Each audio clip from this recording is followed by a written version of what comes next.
Hello my dear students and welcome to this session. You are an Unacademy NEET Elixir channel and here we are doing the chapter called Solutions and we are doing Henry's and Raoult's law. So am I audible and visible to all of you? Yes, you are able to see me. And it so happens that anytime we start the session, we always have some technical glitches, and because of the technical glitches, we are not able to start the session on time. So, I hope we are going to have these sessions right here. And here, one thing I need to do. Hold on.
Okay.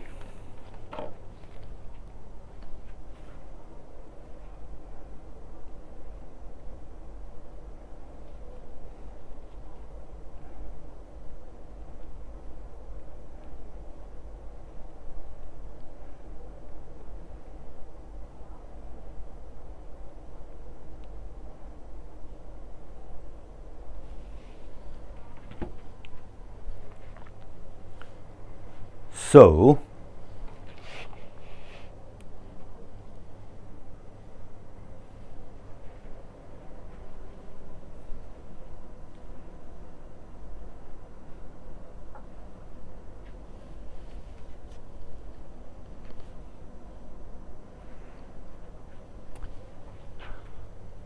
now how many students are watching?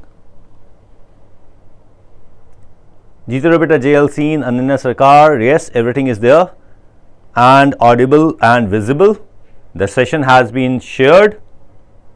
And where am I?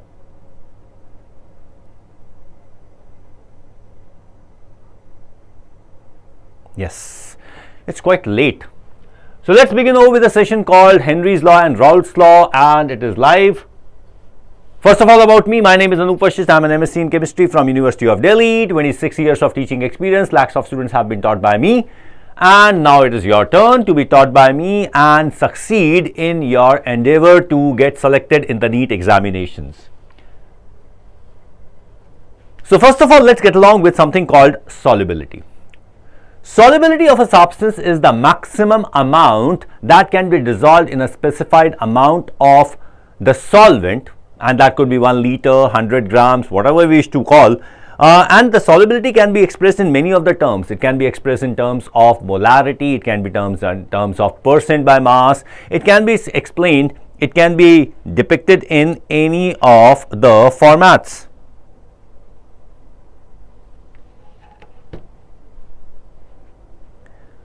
Clear? So it is what we have as the specified amount. Now this is what we call as, when we call as the solubility, solubility is about the saturated solution.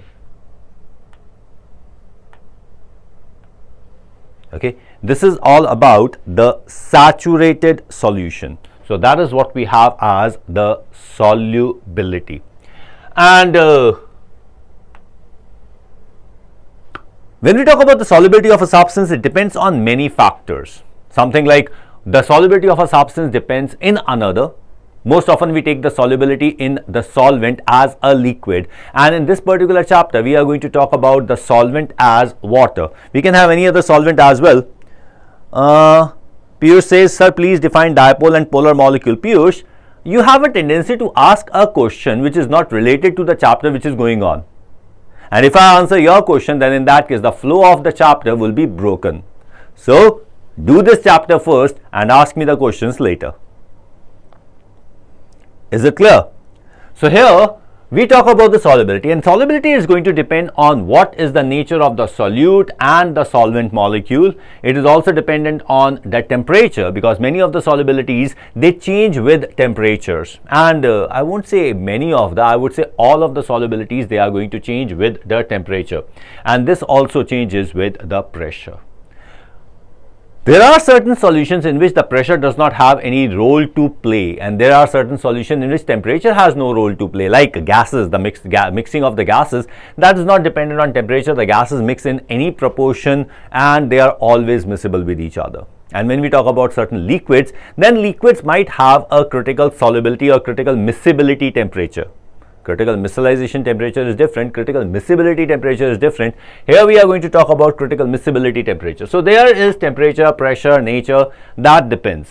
Now we are going to talk about the solubility of a gas in a liquid. Clear? Okay. So we are going to talk about the solubility of a gas in a liquid, and this particular phenomenon is extremely important because this is responsible for the life of the aquatic animals, because certain amount of oxygen needs to be dissolved in water, and further it is dependent on something like we have the carbonated drinks. The carbonated drinks are having carbon dioxide dissolved in water in a particular system, and so many gases are being dissolved in liquids. So here we are talking about the solubility of gases in the liquids. What we have found is that as we increase the pressure, the solubility of a gas in a liquid increases while keeping the temperature constant. So here we are talking about the temperature being constant. So we are not talking about the change in temperature. Is this clear? So how many chapters to have completed in this NEET 2023? I have completed how many chapters? This is the first chapter of 12th class and the first chapter of 11th class. And the first chapter of 11th class we are doing is the states of matter. Okay, but we are going to finish these chapters quite fast. Now, when we talk about the solubility of a gas in a liquid at a constant temperature, then there are certain conditions which are to be found. Like here, we find that first of all, we keep obviously the temperature constant. Okay, we keep the fixed amount of liquid. We keep the fixed amount of the liquid, and we have a specific gas. We are not going to change the gas. Now, what we do is we have this kind of a system where we have the fixed amount of the liquid, and we keep a piston here, and here we start increasing the weights. The gas particles which are here, while keeping the temperature constant, if we increase the pressure, then in that case the concentration of gas particles in the vapors or in the gaseous phase, concentration increases. We have more amount of the gas in a fixed volume. When the gas particles in a fixed volume increase, the number of particles striking the surface of the liquid also increases. The pressure of the gas is increasing. The number of molecules of the gas striking the surface of the liquid also keep on increasing. Now, when this pressure increases, the number of particles striking on the surface of the liquid increase, then in that case more and more gas particles go under the surface of the liquid, that is, they get dissolved. It is something like we have a pool of water and we have rubber balls or maybe the balloons, and we are striking those balloons on the surface of the liquid.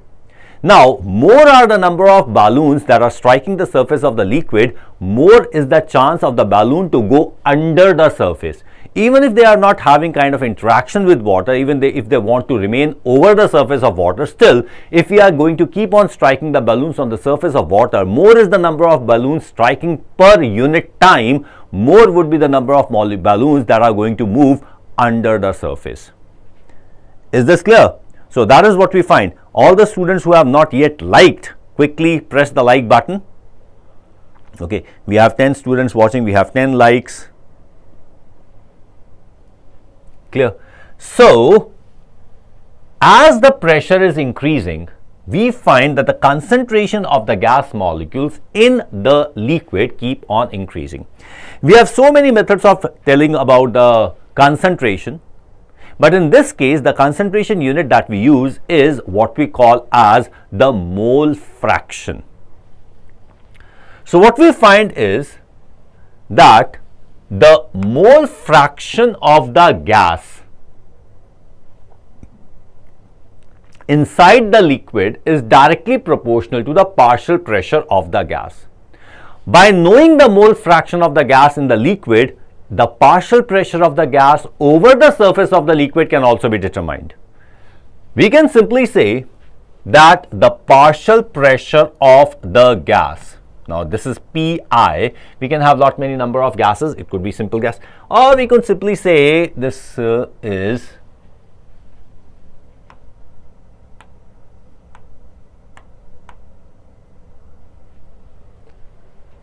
so we have partial pressure of the gas is directly proportional to the mole fraction of the gas in the solution. Now please remember, this is partial pressure of the gas.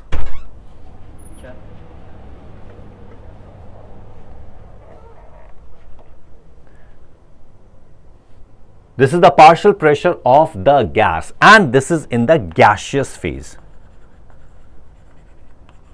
Somehow I feel that the students would be getting confused what is the gaseous phase and where we are talking about the solution phase, where we are talking about the gaseous phase. That is something to be made clear. While this is the mole fraction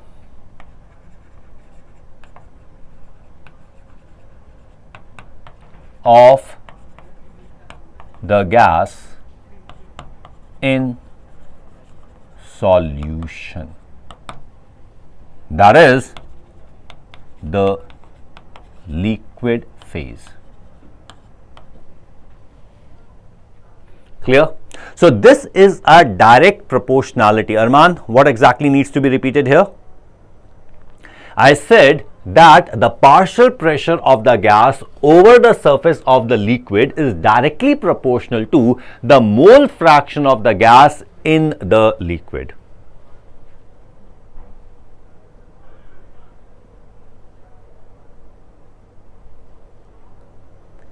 Is this clear?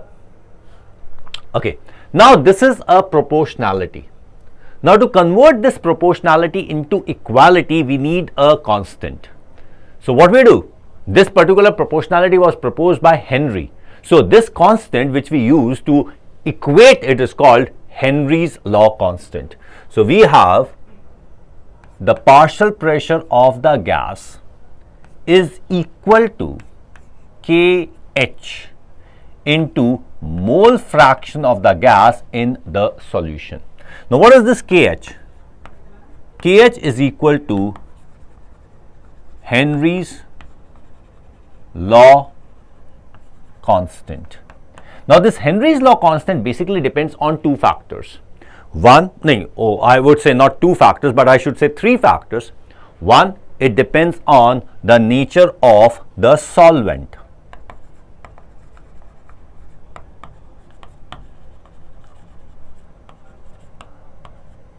This is the nature of the solvent. Second, it depends on nature of the gas. Which gas are we taking? And third, it also depends on temperature. Okay. The nature of the solvent and the nature of the gas would decide the interaction between the gas molecules and the solvent molecules. As the interaction changes, quite obviously the solubility is going to change. Piyush said, sir, what is partial pressure? Partial pressure is the pressure exerted by the gas itself. Simple as that. Whatever is the pressure exerted by a particular gas is termed as the partial pressure of that particular gas. In a mixture, we could have lot many gases, and each of the gas is going to exert a different pressure. Pressure of a particular gas is the partial pressure. Is this clear, Piyush?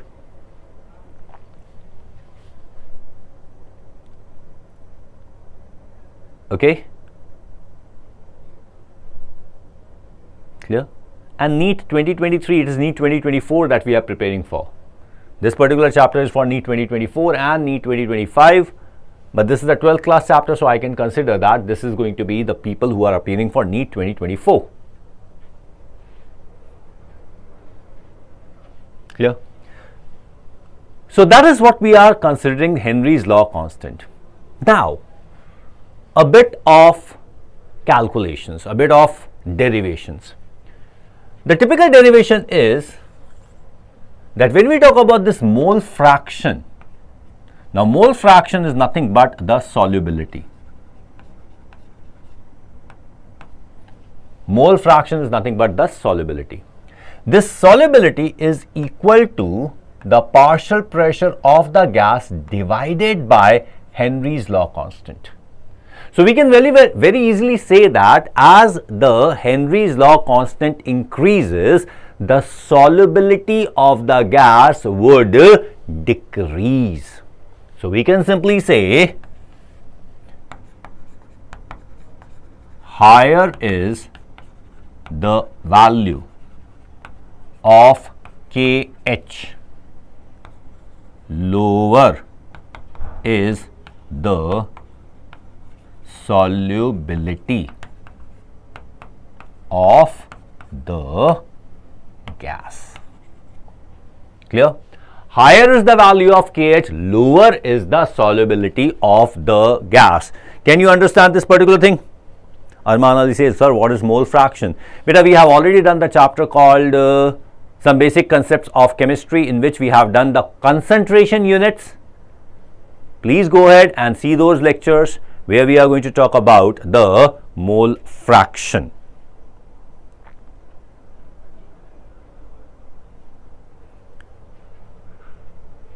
Is this clear? Okay. So this is what we have as the value of KH. More is the value of KH, lower would be the solubility of the gas, and this solubility is the mole fraction. Now let's understand that how does the temperature affect the value of KH. How does temperature affect the value of KH? Now this is the Henry's law constant for some selected gases in water. Now as we can see, helium at 293 Kelvin has the Henry's law constant of 144.97. Hydrogen 69.16, nitrogen. Now as you can see here, nitrogen, this is the table which has been taken from NCERT directly. Now as we can see, nitrogen at 293 Kelvin has a value of 76.48, and 303 Kelvin it has a value of 88.84. So we can see that KH increases with temperature. As the temperature increases, the value of KH also increases. These are the experimentally determined values. These are not something like we have fluke. This is experimentally determined value which is called KH. Any kind of confusions here? Okay. So what does it mean? This simply means that a solubility of a gas decreases with increase in temperature. As the temperature increases, the solubility of the gas decreases. And the reason is absolutely clear. For any process to take place, we have the thermodynamic equation as delta G is equal to delta H minus T delta S. Clear?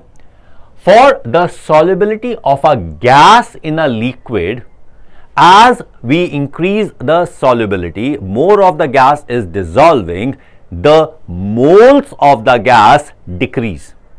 And any system in which the moles of the gas decrease, the entropy decreases.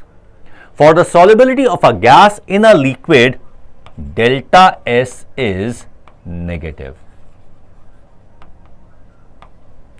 As the temperature increases, this factor increases, it becomes more negative, and this negative sign is going to make it positive. So, as the temperature increases, delta G will become less negative. And for any spontaneous process, we very well know that delta G must be negative. More it is negative, more spontaneous the process becomes. So, as it becomes less negative, the process becomes less spontaneous. So, delta S is negative, and that is why with increase in temperature, the delta G becomes less negative and the process becomes less favorable. It may even become non-favorable at a certain high temperature. Is this clear? Now, I believe you are able to see the various values, and if you have your NCERT book with you, then in that case you can just have a look at this table. Could you just please tell me which of these gases is the most soluble at any given temperature or any given pressure? Helium has the value of 144.97, hydrogen has 69.16, nitrogen has 76.48 at 293 Kelvin, 303 Kelvin it has 88.84, oxygen 293 is 34.86, oxygen 303 Kelvin is 46.82. As you can very well see, in case of oxygen also the value of KH increases with temperature. Argon 298 Kelvin is 40.3, carbon dioxide is 1.67, formaldehyde is 1.83 into 10 raised to power minus 5. It might be quite small, so I am just writing it. It is actually 10 raised to power minus 5. Methane is for 0.413 and vinyl chloride is 0.611. So, which is the most soluble gas in water at any given pressure? Could you just give me the answer?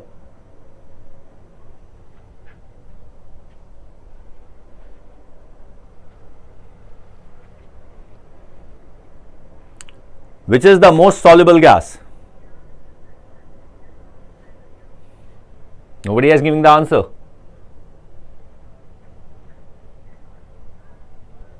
There are so many regular students, but they are not giving the answer. Where is the answer? I have just explained it to you what exactly is the factor which describes the solubility of a gas.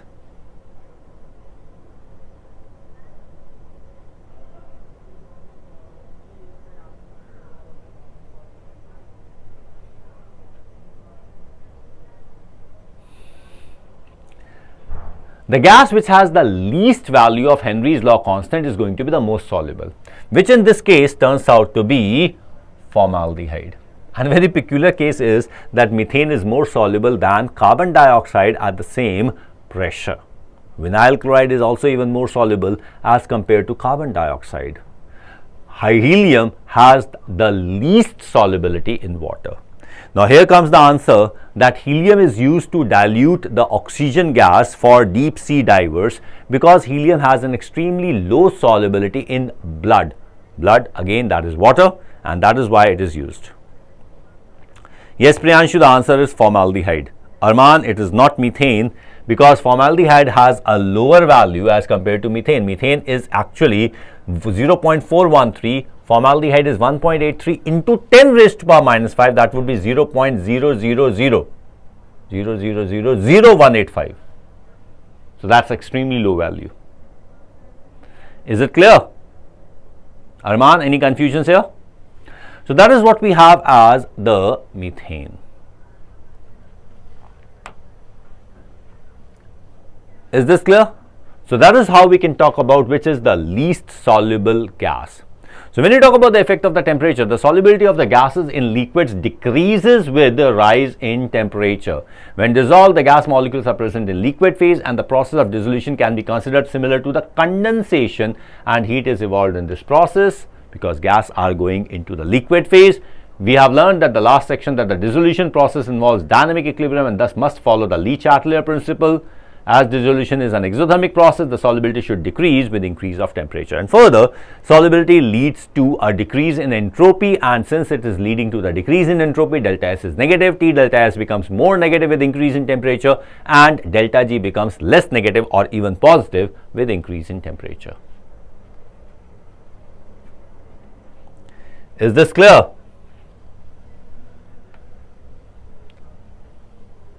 So that's what we have as the factors affecting the solubility, the nature and the solvent and the gas, the temperature and the pressure.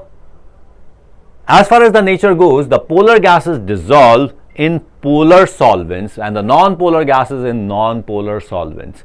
Like we have ammonia. Ammonia dissolves very nicely in water because ammonia is capable of forming hydrogen bonds with water. Carbon dioxide is able to dissolve in water again because it is able to form the bonds with water and forming carbonic acid. It even reacts with water to form the acid. And non-polar gases are going to dissolve in non-polar solvents quite easily, quite obviously. Okay. When a gas undergoes ionization in a solvent, then it is highly soluble in that solvent. Something like we talk about hydrogen chloride, hydrogen bromide. When we dissolve hydrogen chloride in water, it undergoes ionization to form H plus and Cl minus because hydrogen chloride in water becomes hydrochloric acid, which is a strong electrolyte. So hydrogen chloride becomes highly soluble in water. The attractive forces are quite high. Arman, is it okay now? Fine, everybody clear? Now let's talk about the temperature. We have already discussed about the temperature, that the reaction is exothermic and therefore increase in temperature decreases the solubility of the gases in water. Okay? Clear? Then we have something called the pressure. With increase in pressure, the solubility of the gases increases, and here comes the Henry's law. Henry's law says the solubility of a gas in a liquid at a given temperature is directly proportional to its partial pressure, or rather I should say the partial pressure of a gas over the surface of the liquid is directly proportional to its mole fraction in the liquid. Is it clear? So you can consider that mole fraction is directly proportional to partial pressure, or partial pressure is directly proportional to mole fraction, and this is the equation of Henry's law given in the NCERT. Okay?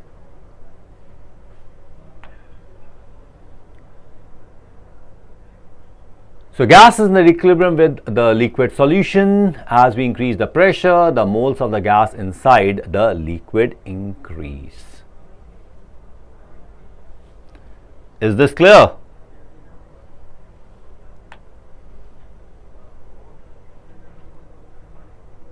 So, with increase in pressure, we find that the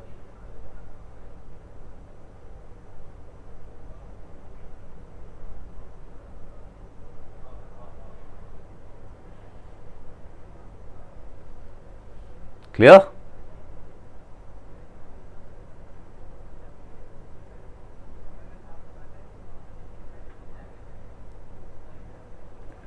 As we can see, the pressure has decreased.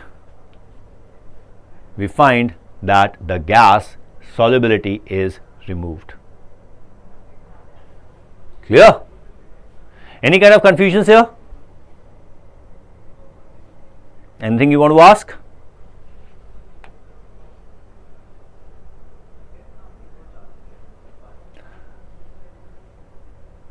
This is the question from NCERT, and we are going to solve these questions when we do the questions of NCERT. We are going to do the questions of NCERT, don't worry about it.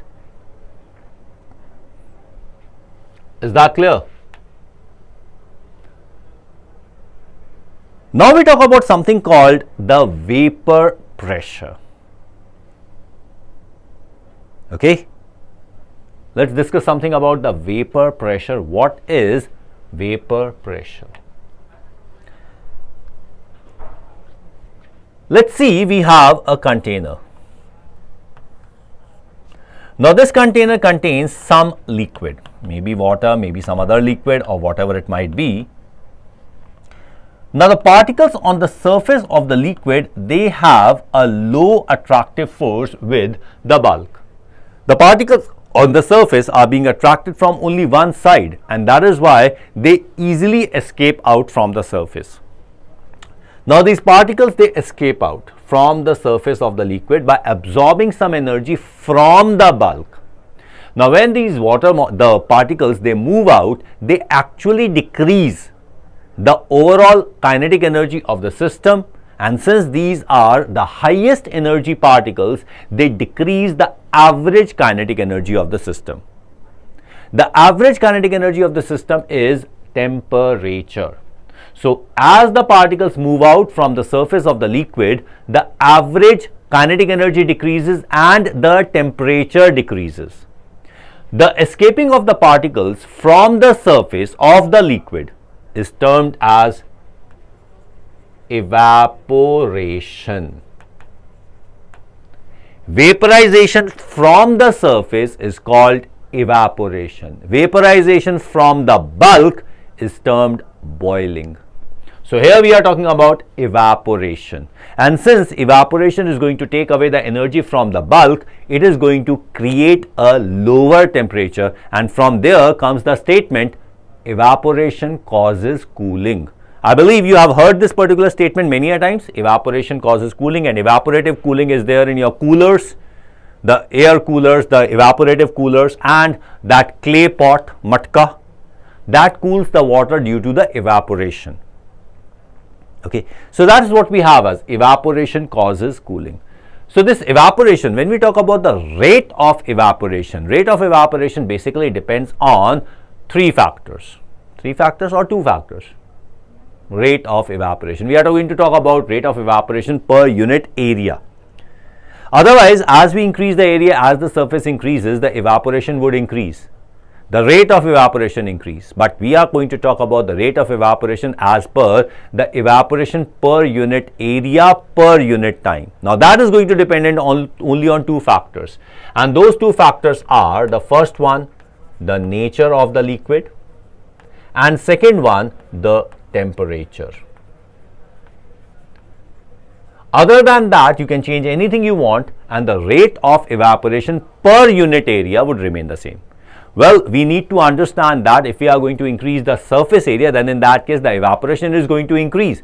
You very well know that if you want to dry the clothes, then in that case you need to spread the clothes. You can't bundle the clothes and expect them to dry. By spreading the clothes, you are actually increasing the surface area, and that is how the evaporation becomes faster. But we are talking about rate of evaporation per unit time per unit area. Is that clear? And that is not affected by the surface area. It depends only on two factors, that is nature and temperature. Is this clear? Now, what we do is we cover this container with a lid and we make it a closed container. The evaporation is going to take place irrespective of whether we have put a lid or not. Evaporation is not dependent on that. The rate of evaporation would remain a constant. But it so happens that as the rate of evaporation is there, the vapors are going to occupy the area, the volume above the surface of the liquid. And as the particles are going to increase, the another phenomenon is going to start, and that phenomenon is called condensation. Now condensation again depends on the nature of the liquid, nature of the vapor, and it depends on the concentration of the vapors. As the concentration of the vapors keeps on increasing, the condensation rate also keeps on increasing. Please understand that the rate of evaporation does not change because we are keeping the temperature the constant and the nature of the substance also the constant. So the rate of evaporation does not change, but rate of condensation steadily increases because the amount of vapors is increasing. Any kind of confusions here? I hope you are able to understand whatever I am telling you. So what happens is that there comes a time when the rate of condensation becomes equal to the rate of evaporation. When the rate of condensation becomes equal to the rate of evaporation, at that time an equilibrium is established. At that instant, these vapors exert a certain pressure on the walls of the container and the surface of the liquid. The pressure exerted by the vapors on the surface of the liquid and the walls of the container in a closed container at a constant temperature at equilibrium is termed as vapor pressure. Is this clear? You need to understand it very thoroughly that vapor pressure is an equilibrium quantity and it is not going to be obtained unless the container is a closed system. In an open system, equilibrium is not established. Clear? So this is what we have as the vapor pressure. Now, vapor pressure depends on the rate of evaporation. Rate of condensation again depends on the rate of evaporation, and rate of evaporation depends only on nature and temperature. So the vapor pressure of a substance is dependent only on two factors, that is the nature of the substance and the temperature. If you keep the nature of the substance constant, you keep the temperature constant, then in that case vapor pressure also remains a constant. In nature, we can even talk about the composition. If you change the composition, the nature is going to change and the vapor pressure would change. Is this clear?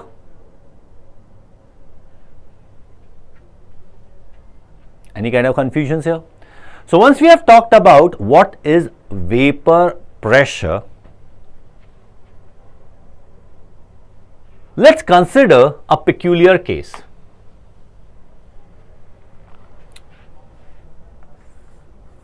We have a container, an empty container, and we pump in it the vapors of A. Is it clear? Now, if we are going to pump in the vapors of A, then in that case the concentration of the vapors will keep on increasing. When the concentration of the vapors are going to increase, then in that case these vapors are going to start condensing. Clear? But when they are condensing, they are also evaporating. Initially, the concentration of the vapors is low. But then slowly and slowly the concentration of the vapors is going to increase, and then the rate of condensation will keep on increasing. And at a certain point, again, the rate of condensation would become equal to the rate of evaporation. At that time, as you are going to try to pump the vapors of A, those vapors of A will simply condense and we will not be able to increase the pressure, the concentration more than vapor pressure. So please remember, the pressure of the vapors can not be greater than the vapor pressure, because any more of the vapors that you are going to pump in this container, that is going to condense. Is this clear? And so what happens is, as we are pumping the vapors of A, we are going to get the liquid A here. This is liquid A.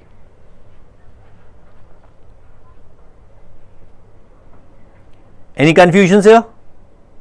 Now,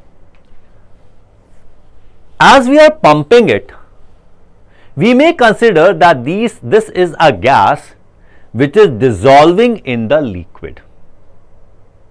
Clear?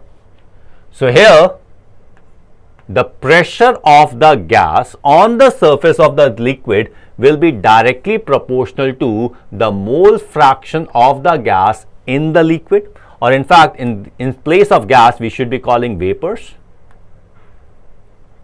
Or this is mole fraction of again vapor. Is it clear? So here we can say, according to Henry's law, the partial pressure of the vapor would be equal to the Henry's law constant H into the mole fraction Is this clear? Any kind of confusions here? Now what happens is, this is the pure liquid. If this is the pure liquid, then mole fraction is actually equal to 1. It is a pure liquid. And this is the vapor pressure of the liquid. Let us denote the vapor pressure as a constant P naught. Okay. So what happens is, the P naught of this is equal to KH. So if vapors are being pumped in, or the pressure is increased so much that the gas actually liquefies, then Henry's law constant becomes equal to the vapor pressure of the liquid. Okay. For vapors, KH is equal to vapor pressure of liquid. And just to do is in a similar way as Henry's law constant, we have partial pressure of a component A is equal to KH into mole fraction of A in the solution. Now KH is equal to P naught. So PA is equal to P naught A into mole fraction of A. Now this is a limiting case where we are increasing the pressure so much that the gas actually liquefies. So this is the limiting case of Henry's law, where we are having vapors. Now this limiting case of Henry's law is termed as Raoult's law. Is this clear? This is what we term as the Raoult's law. Clear? All those who have not liked as yet, quickly like the session.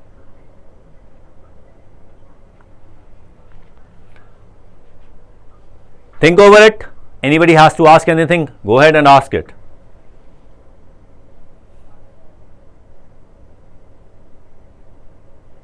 Yeah, Faizan, zoology class is over. It got over at 4 p.m.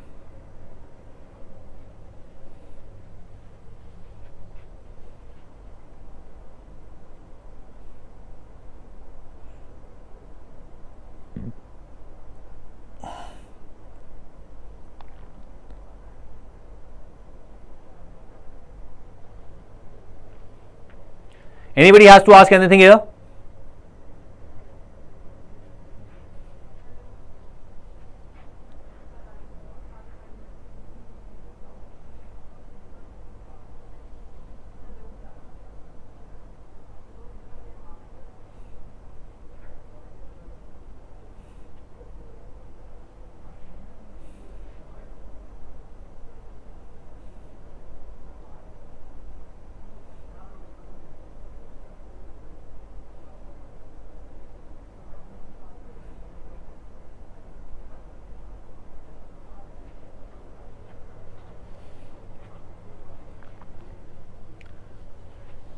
Okay, now, so here we get something called the Raoult's law. So now we have the statement of Raoult's law. Raoult's law simply says that the partial pressure of a component, the partial pressure of the vapors of a component over a solution is directly proportional to its mole fraction in the solution. So this is mole fraction in the solution. Now this is partial pressure over the solution. Is this clear? Okay.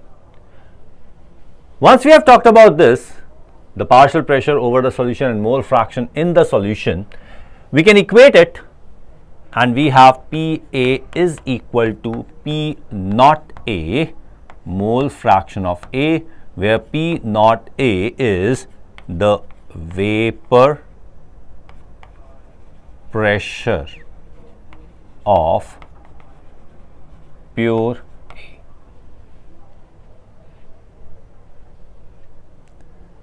Is this clear?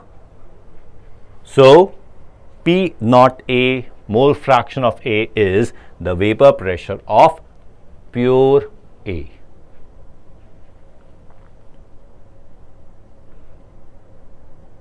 Hello Sumit, how are you? Clear?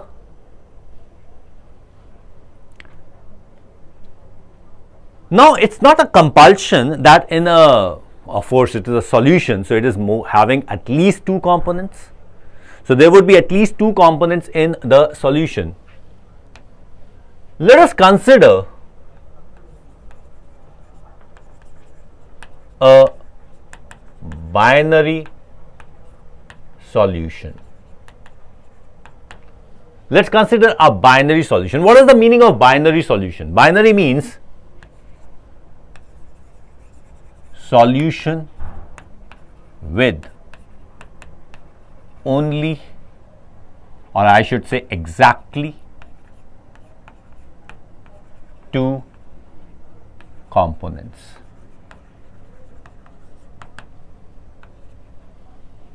Solution with exactly two components. NCERT has written them as 1 and 2. I prefer to call them A and B. Some people might call them alpha, beta. Some can call it P and Q. Whatever you wish to, it is up to you. It does not make a difference to me until unless it does not make a difference to you. So, let's say the components are A and B. Now, according to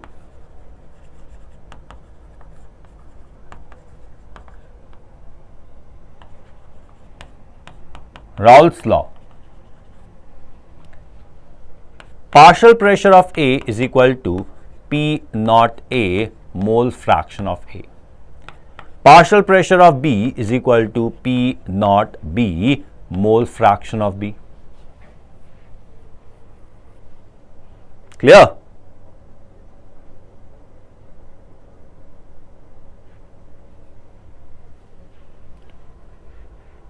Fine. So, that is what is known. Now, one thing you need to make it clear that mole fraction of A plus mole fraction of B will be equal to 1. Mole fractions, the sum of mole fraction of all the component in a solution is always equal to 1. So, here mole fraction of A plus mole fraction of B is going to be equal to 1.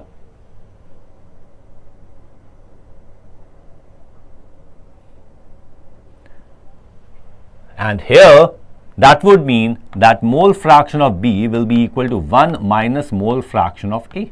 And same way we can say mole fraction of A is equal to 1 minus mole fraction of B. So, here we can write it as P naught B into 1 minus mole fraction of A.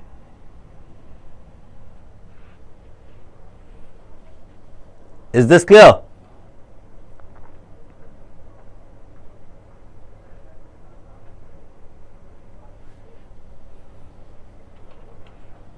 Fine.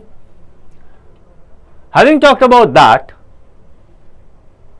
one thing we need to understand that since these liquids A and B are not reacting with each other, we can consider that their vapors are also not reacting with each other.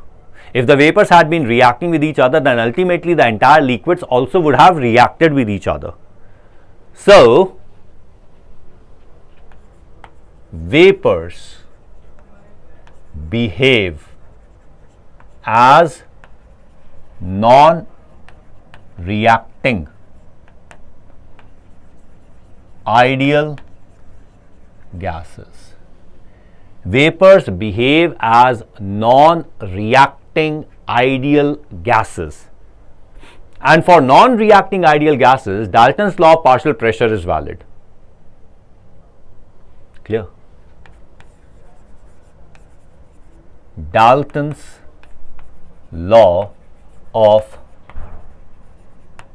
partial pressure is valid. Now, what does it mean? Dalton's law of partial pressure simply says that the total pressure exerted by the mixture of gases is equal to the sum of partial pressure of all the gases, or in this case, P total will become equal to PA plus PB. That would be equal to P naught A mole fraction of A plus P naught B into mole fraction of B, which can be written as P naught A mole fraction of A plus P naught B into 1 minus mole fraction of A.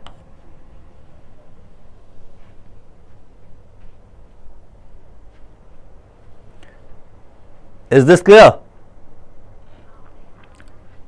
Now, here what we can do is we can open up the brackets. If we open up the brackets, we are going to get it as P naught A mole fraction of A plus P naught B minus P naught B into mole fraction of A.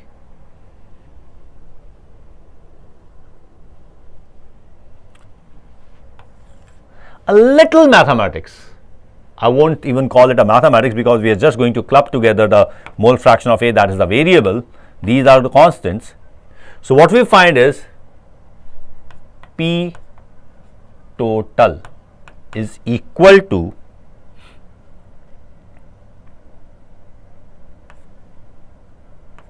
P naught A minus P naught B into mole fraction of A plus P naught B. You need to understand that mole fraction is a dimensionless quantity. So, this equation is dimensionally correct.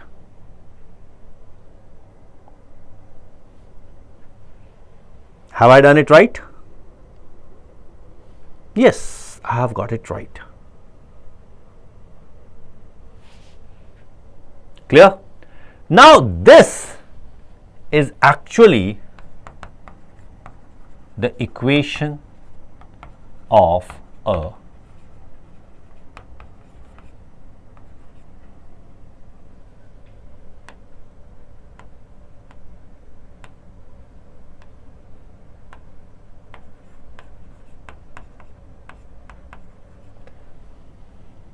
this is actually equal to the equation of a straight line. Equation of a straight line is y is equal to mx plus c. So, this m is actually P naught A minus P naught B. Clear? X is mole fraction of A and C is P naught B, the intercept.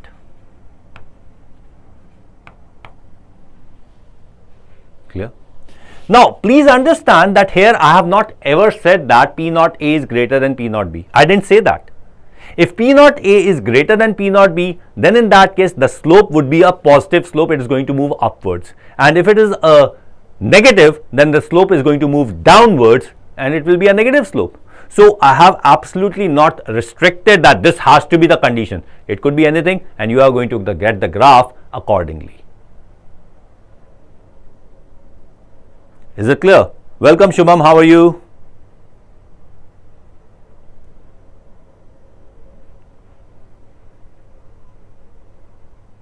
Anyone has to ask anything here?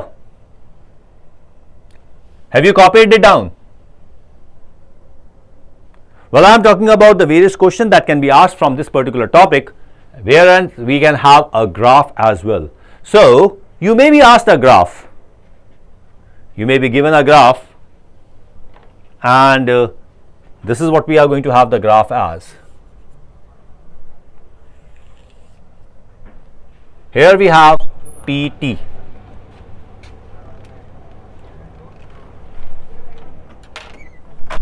Here we have PT, clear? And here we are going to have the mole fraction of A. Now let us consider P naught A greater than P naught B.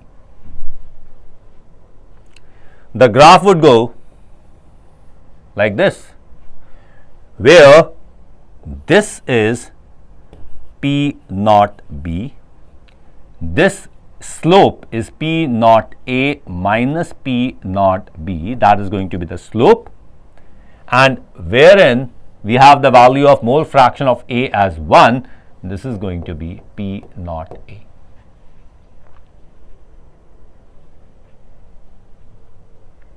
Any confusions?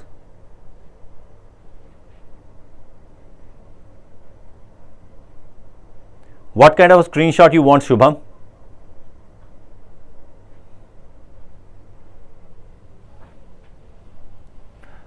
Anybody has any doubts? And quite obviously, if we have another graph where we have P naught A is less than P naught B, then here it's mole fraction of A. Again, the graph would go like this. This again is P naught B. This again is P naught A, and the slope again is P naught A minus P naught B. Nothing has changed. It remains as it is. Now the graph goes from 0 to 1 because the mole fraction value cannot be greater than 1.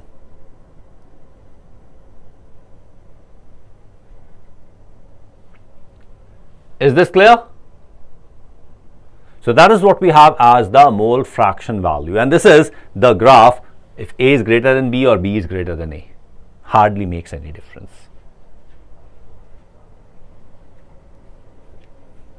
Everybody has noted it down?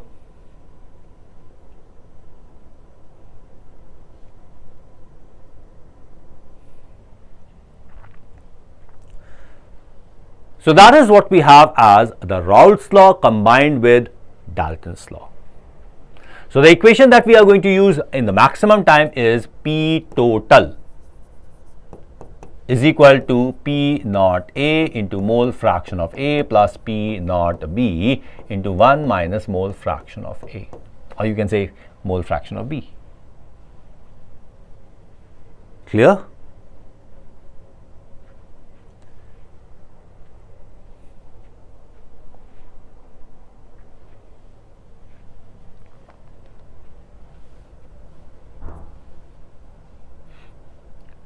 So that is what we have as the P total.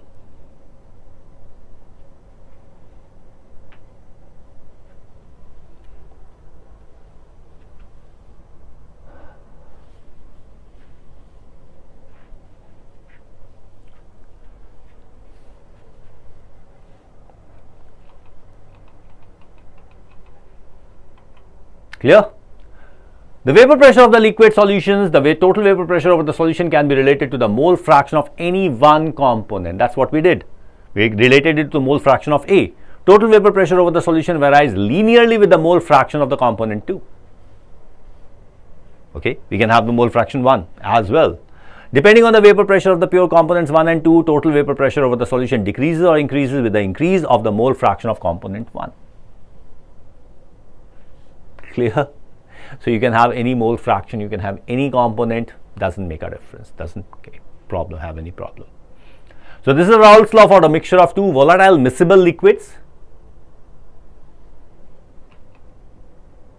In the solution of volatile liquid, the partial vapor pressure of each component is directly proportional to its mole fraction. That's what we know. Pa is directly proportional to mole fraction of A, Pa is directly proportional to mole fraction of A into P naught A, Pa is the partial pressure vapor pressure of component A, mole fraction of A, and P naught A is the vapor pressure of the pure component A at a given temperature. So Pb is going to be same, and the total vapor pressure is P naught, Pt is equal to Pa plus Pb. Is that clear? Solutions which obey the Raoult's law over the entire concentration range are called the ideal solution. So here we have the graphical representation of the Raoult's law. Mole fraction of A plus mole fraction of B is equal to 1 because we are talking about binary solution, and this is what we have as y is equal to mx plus c. So this is what we have as the graph. Clear? So that is what we have as the Raoult's law. We are going to do the few questions of Raoult's law, and we are going to do the remaining part of this chapter today itself at 9 p.m. So don't forget, today at 9 p.m. we are going to have a marathon session of the solution chapter. Okay. If P naught A is greater than P naught B, then in that case A is more volatile. Volatile means which is easily evaporated, which has a higher vapor pressure, which has a lower boiling point. So P naught A is greater than P naught B, A is more volatile than B, boiling point of A is less than boiling point of B. Clear? So here we have biology at 3 p.m. with Dr. Sachin Kapur. 4 p.m. is chemistry with me. Today at 9 p.m. again we have a chemistry class of the chapter called solutions. You can download the Unacademy app and join with us. Select your goal and use the code AVLIVE to join with us. This is what we have as iconic and the plus subscriptions. This is my page on Unacademy, unacademy.com/Anoop Vashishtha. You can follow me there and you can see what all the classes are taking place, what are the various courses that have been launched. Subscribe to the channel Unacademy NEET Elixir. Like, share, subscribe and comment. Just comment here, what did you like in this particular session? Shubham Kumar used about liquids that can be mixed together. Miscible means which are completely soluble with each other. That is, they form a perfect solution. Okay. Bye-bye. We are going to meet at 9 p.m. today. Just tell your friends about it that we are going to have a class at 9 p.m. and we are going to continue with the solution chapter and hopefully finish it off today itself. Bye-bye. Take care. Good day.